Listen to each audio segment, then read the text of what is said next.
Namaskar. This is Akhilesh Bhargava. Welcome to Tit-Bits on Business and Finance with me.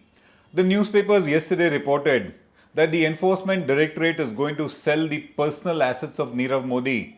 These includes paintings, expensive watches, motor cars, and even handbags. And they expect to recover a couple of dozen crores by way of auction of these personal assets of Nirav Modi. But then, here is a fraudster who had duped banks to the tune of about $2 billion. What is a recovery of a few dozen crores if that is all that is going to come by selling his personal assets? Even the business assets of his which have been attached are a fraction of the total loan that was siphoned away by him. Take the case of Mehul Chokshi. He's run away, a few thousand crores cheated as far as banks are concerned. The chances of recovery of assets, a fraction of what he's run away with or he's cheated banks for. Take the case of Bhushan Steel. The assets of its promoter got attached by the ED a couple of days ago. And what is the value of those assets? 205 crores. Size of the fraud? A few thousand crores. Again a minuscule.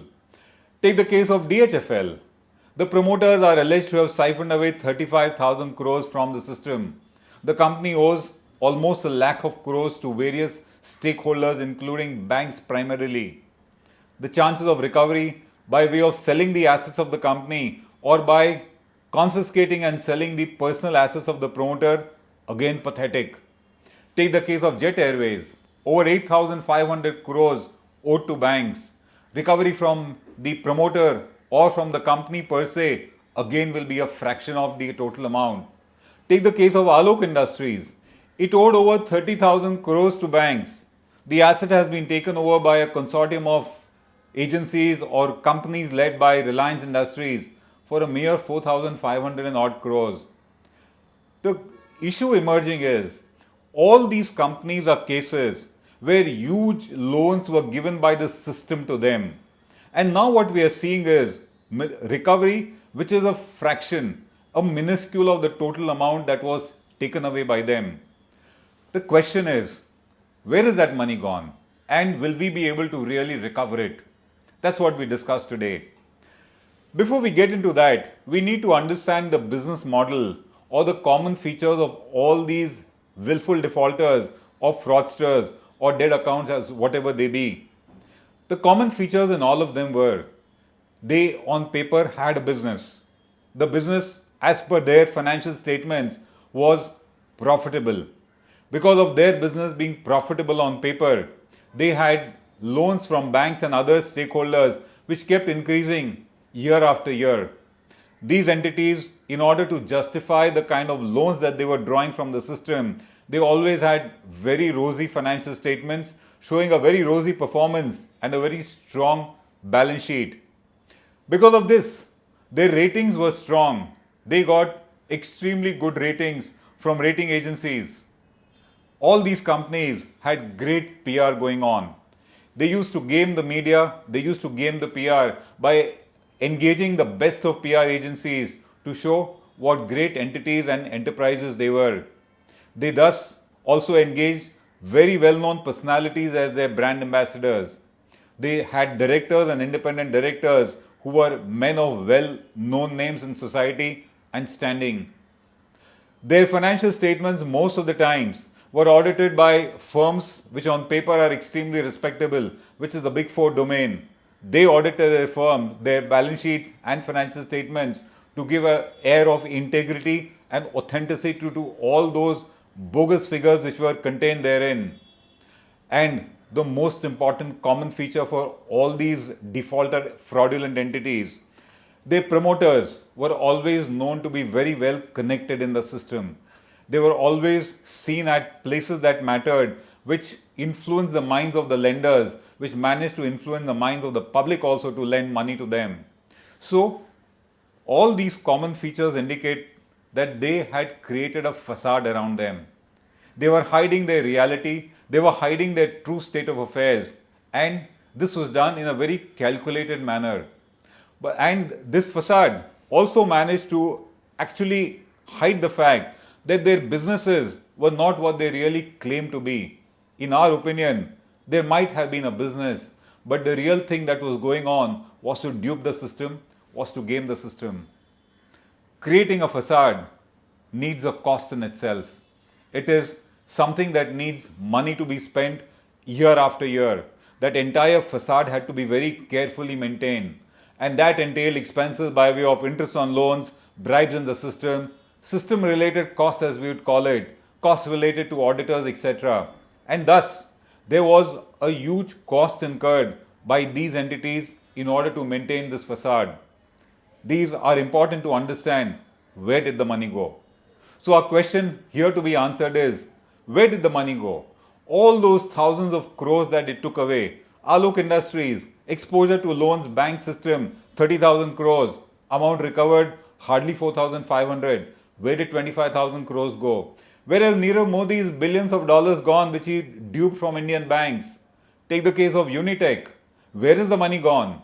They were supposed to have huge assets, huge money, and the net worth of their promoters used to be 30,000 crores in the year 2007. Today, they are in jail because they just couldn't deposit even 750 crores in the Supreme Court. So where did all the money go? All those huge loans that they took and looted the system, where is it gone? Why is recovery not happening? Let's look into those reasons. The first one, most of these entities were loss-making entities, even though they were showing profits on paper. And those huge losses that they were incurring behind the facade that was created were being funded out of loans being taken. And that is why, even though on paper they were making profits, the loans taken from the system were increasing year after year. The second reason why money got depleted and it is not available is taxes were paid. These companies never really made profits, but to show a rosy picture, they showed profits on paper, and on that they also paid taxes. So to that extent, money got depleted, it went out. Then huge funds were incurred, huge expenses were incurred in payment to auditors to sign bogus balance sheets. In the case of ILF's group, Deloitte was paid 20 crores a year to manage the audit. So money went out of the system in order to maintain all the accomplices.